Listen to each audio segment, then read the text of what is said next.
একজন মানুষের জন্য সবচেয়ে বড় চাপ হচ্ছে তার কাছে আমজনতার যে প্রত্যাশা অথবা পরিবারের যে প্রত্যাশা। আপনি একজন প্রবাসী হিসাবে যারা আমাদের প্রবাস থেকে বা একজন পুরুষ হিসাবেও বাংলাদেশে যারা আমাদের এই ভিডিওগুলো দেখছেন অথবা আপনি যদি পরিবারের কর্তা হন, আপনি বিমানে উঠে বিদেশ চলে আসছেন অথবা একটা চাকরি পেয়ে যে কোনো প্রতিষ্ঠানে জয়েন করেছেন। তো পরিবার ভাবতেছে এইবার তো আমাদের ভাগ্যের চাকা ঘুরেই যাবে। আস্তে, আস্তে সময় কাটছে ১ মাস, ২ মাস, ১ বছর, ২ বছর। আপনি যখন অর্থনৈতিকভাবে সবাইকে হ্যাপি রাখতে না পারবেন, আয় উপার্জন বাড়াইতে না পারবেন, মানে তাদের যে এক্সপেকটেশন বা প্রত্যাশা ছিল, সেটা যখন পূরণ করতে না পারবেন, তখন আপনাকে নিয়া নানা কথা হবে। হয়তো পরিবার বলবে যে, "তুমি ব্যাংকে টাকা-পয়সা জমাচ্ছ, আমাদেরকে দিচ্ছ না। বউয়ের নামে রাখতেছো।" বউ বলবে, "বাপ-মার নামে রাখতেছো অথবা আরেকটা বিয়ে কইরা সেইখানে সংসার করছো।" কিন্তু আপনি জানেন যে আপনি আসলে প্রবাসে অথবা চাকরির জায়গাটাতে কতটুকু উপার্জন করছেন। আর এটা একটা মানসিক স্ট্রেস থেকে অনেকে স্ট্রোক করে বা অনেকে আত্মহত্যাও করে, নানান ধরনের ঘটনা ঘটে। তবে যখন বাংলাদেশ নামক একটা পরিবার নিয়ে আমরা কথা বলছি, আর সেই পরিবারে এই যে মানে একজন দায়িত্বশীলতার জায়গায় ডক্টর মোহাম্মদ ইউনূস বসলো, ১০০ দিন অতিবাহিত হলো। আসলে সরকারের সামনে কি আছে? ডক্টর মোহাম্মদ ইউনূসের এই সরকার যদি ব্যর্থ হয় তাহলে কি ঘটতে যাচ্ছে বা কি ঘটবে?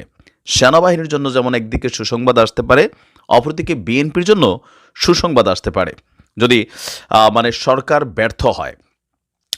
আপনার বেলজিয়ামের ব্রাসেলস ভিত্তিক একটা অলাভজনক সংস্থা international crisis group doctor Mohammad ইউনূসের ১০০ দিনের এই সরকার নিয়ে তারা একটা মন্তব্য বা প্রতিবেদন প্রকাশ করেছে যে যদি এই সরকারটা ব্যর্থ হয় তাহলে কি ঘটবে। আমরা দেখছি যে এখানে তারা যেই ২টা জিনিস খুব বেশি ফোকাস করেছে, যেটা আমি কথা বললাম যে জনগণের একটা আকাশচুম্বী প্রত্যাশা। আমরা যেমন ভাবছি রাষ্ট্র ঠিক হয়ে যাবে, মব জাস্টিস থাকবে না, অর্থনীতি পুনরুদ্ধার হবে, চুরি, চাঁদাবাজি, ছিনতাই বন্ধ হয়ে যাবে, আইনের সুশাসন প্রতিষ্ঠা হবে, লুটপাট বন্ধ হবে। কিন্তু বাস্তবে কি তার কোনোটা ঘটেছে? সবকিছু উল্টা ঘটেছে। রাইট নাও আনটিল সংস্কারগুলোকে বাস্তবায়ন করতে যে জিনিসগুলার সবচেয়ে বেশি দরকার সেটা হচ্ছে আইন শৃঙ্খলা বা চেইন অফ কমান্ড। কিন্তু আপনি কি চেইন অফ কমান্ড কোথাও খুঁজে পাচ্ছেন? আইন শৃঙ্খলা বাহিনীর মধ্যে যে ভয় ঢুকেছে তারা কি শতভাগ পারফরমেন্স করতে পারছে না। এখন এগুলোতে হচ্ছে কি জনমনে নানান ধরনের অসন্তোষ দেখা দিয়েছে। আবার সমন্বয়কদের মধ্যেও মুখে মুখে তারা যাই বলুক, কেউ কেউ ক্ষমতা যাওয়াকে কেন্দ্র করে কারোর প্রচার প্রচারণার জন্য বাকিদের মধ্যে ক্ষোভ তৈরি হচ্ছে, আহত যারা হয়েছেন, সুস্থ যারা আছেন, নানান ধরনের বিভাজন তৈরি হয়েছে। সো সকল কিছু মিলিয়ে এই অন্তর্বর্তী সরকার এখনো অনেকটা নড়বড়েই তারা বলছেন। তারা বলছেন যে সংস্কারের যে ইস্যুটা এটা খুবই সাহসী পদক্ষেপ, কিন্তু এটার জন্য আসলে কত বছর ক্ষমতা ধরে রাখা যাবে?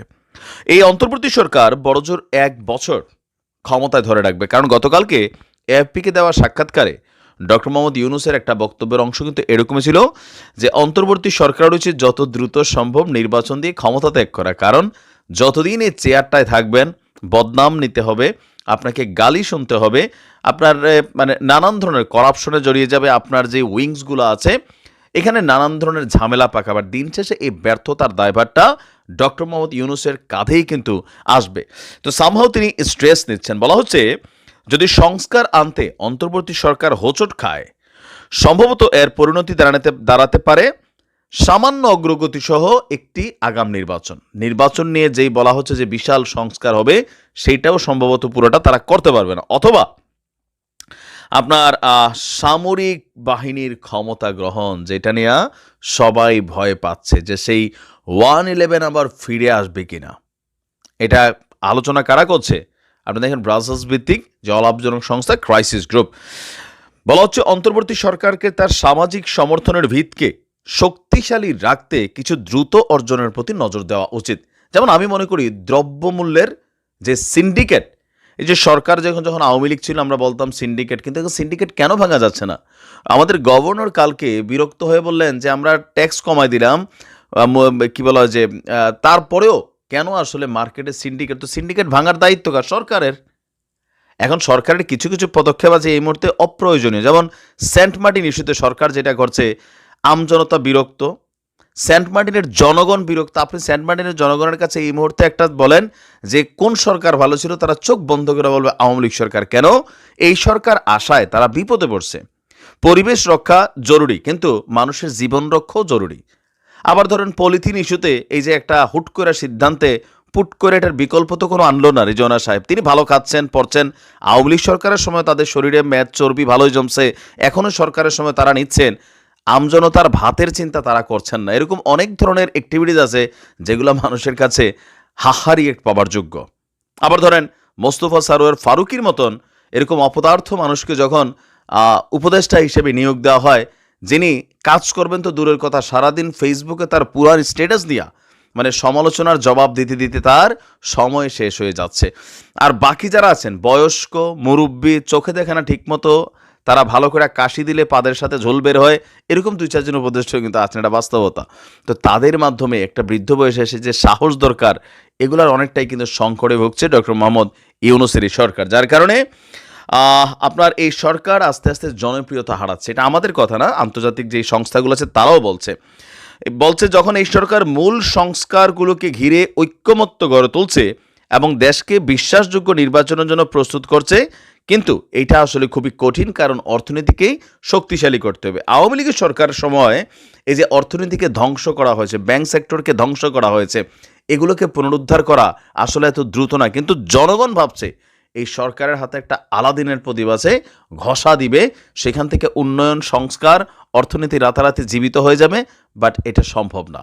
আবার ধরেন আমাদের এই যে এই মুহূর্তে ধর্মীয় রাজনৈতিক অনেক ইস্যু কিন্তু চলে আসছে। ইসকন এক ধরনের রাজনীতি, ওই যে তাবলিগ জামাতিরা আরেক ধরনের রাজনীতি, আজকে এই গ্রুপ কালকে ওই গ্রুপ, এগুলাতে একটা রাষ্ট্র কিভাবে ফাংশন করবে, দেশের ইকোনমি আসলে কিন্তু ডাউনের দিকে যাচ্ছে। তো বলা হচ্ছে যে ব্যাপক মানবাধিকার লঙ্ঘন, সরকার বিরোধীদের উপর নিয়মিত দমন পীড়নের পাশাপাশি অর্থনৈতিক অব্যবস্থাপনা, সামাজিক বৈষম্য, ক্রমবর্ধমান দুর্নীতি, বিশেষ করে গত 5 বছরে আওয়ামী লীগের সমর্থন, আওয়ামী লীগের যে পরিণতি হয়েছিল, এখান থেকে আপনার বের হয়ে এসে বাংলাদেশকে রাইট নাও স্টেবল করা আসলে কিন্তু অন্তর্বর্তী সরকারের জন্য কঠিন হবে, যদি না তারা সিদ্ধান্তহীনতায় ভোগে। তাদেরও প্রেসক্রিপশন যেটা, যে রাজনৈতিক দলগুলোকে নিয়ে একটা ঐক্যমত্য গড়ে তোলে সামনের দিকে যাওয়া। তবে রাজনৈতিক দলগুলো কি সরকারের উপর এখন আস্থা রাখছে না। আপনি জামাতের কথা বাদ দিলে বাকি কেউই কিন্তু এরকম আস্থা রাখছে না। এখন জামাত কেন রাখছে? এটাও তাদের পলিটিক্যাল স্ট্র্যাটেজি, বিকজ এই সমন্বয়ক বা এই বৈষম্য বিরোধী আন্দোলনের একটা বড় অংশই জামাতেরই ছিল, যারা ছাত্রলীগের মধ্যে ঘাপটি মেরে বসেছিল, পরবর্তী সময় তারা জামাত শিবিরের কর্মী হিসেবে কিন্তু সামনে আত্মপ্রকাশ করছে। সো তারা বিএনপির ইমেজ নষ্ট করতে গেলে জামাতকে মানে লম্বা সময় এই তত্ত্বাবধায়ক সরকার ধরে রাখতে হবে। এখন জামাত কি বিএনপির ইমেজ নষ্ট করতেছে? নো। বিএনপির যে লুটপাটকারী মানে কি বলা, যে কর্মীরা আছে, আজকে পত্রিকা করলে প্রতিদিন 100টা নিউজ আসে বিএনপির নিয়ে, এক গ্রুপ আরেক গ্রুপে ফাঁকা নাকা। কালকে চট্টগ্রামের রাউজানে 2 বিএনপির গ্রুপ নিয়ে গোলাগুলি, 15-20 জন হাসপাতাল, মাইরা ফেলতেছে, লুটপাট করতেছে, দখল করতেছে। আওয়ামী লীগ যা করছে ঠিক তাই বিভিন্ন জায়গায় বিএনপির নেতাকর্মীরা শুরু করেছে। সো জামাত এখানে জনপ্রিয়তা পাবে, বিকজ তারা এই নোংরামির দিকে নাই, তারা পজিটিভলি মানুষের কাছে তাদের বার্তাটা বোঝাচ্ছে যে বজ্রপাতে ফুল ফোটে না, চরম মানে আদর যত্নে ফুলটা ফোটে। সামরিক বাহিনীও ক্ষমতা গ্রহণ করার একটা মানে ক্ষমতায় আসার একটা চান্স কিন্তু থেকেই যাচ্ছে, কারণ ইউনূস সরকার হঠাৎ করে ফ্লপ করলে তো সেখানে এই রাষ্ট্রের ব্যালেন্সিং পজিশনটার দায়িত্বে চলে যাবে সামরিক বাহিনী রাষ্ট্রপতির নির্দেশে। এখন অনেক দিকে দেখেন সরকার চাইলে অনেক কিছু করতে পারতেছেন, আবার জনগণের সাথে এই যে ফারুকিরি নিয়ে টোটাল আমজনতার যে ফিলিংস, এগুলোকে পাত্তাই দিচ্ছে না মাহফুজ আলমের যে উপদেষ্টার বিশেষ সহকারী, এখন তিনি নিজেই উপদেষ্টা, তিনি বলছেন যে তাদেরকে সময় দিতে হবে। সো কোথায় যাচ্ছে আসলে? আহত ছাত্ররা গতকালকে এখানে আমরা যা দেখছি, আর বাহিরে অনেক কিছু ঘটছে, ভিতরে ঐক্যমত্যের জায়গাগুলো নষ্ট হয়ে যাচ্ছে। তারপরেও আমরা চাই যে ডক্টর মোহাম্মদ ইউনূসের সরকার একটা সময় স্টে করুক। 53 বছর ধরে বাংলাদেশে যে জঞ্জাল তৈরি হয়েছে রাজনীতিতে, প্রশাসনে, সিস্টেমে, ইকোনমিতে, সেগুলোকে ধুয়ে মুছে পরিষ্কার করুক। তবে এই ধরনের উপদেষ্টা পরিষদের অনেক সদস্য আছেন, তাদেরকে নিয়ে এটা আসলে সম্ভব হবে না। এখানে ডায়নামিক টাইপের ক্যারেক্টার দরকার। হতে পারে সেটা বিএনপি থেকে নিতে হবে, জামাত থেকে নিতে হবে, অন্য পার্টি থেকে নিতে হবে, বাট পরিবর্তন দরকার। ভালো থাকুন।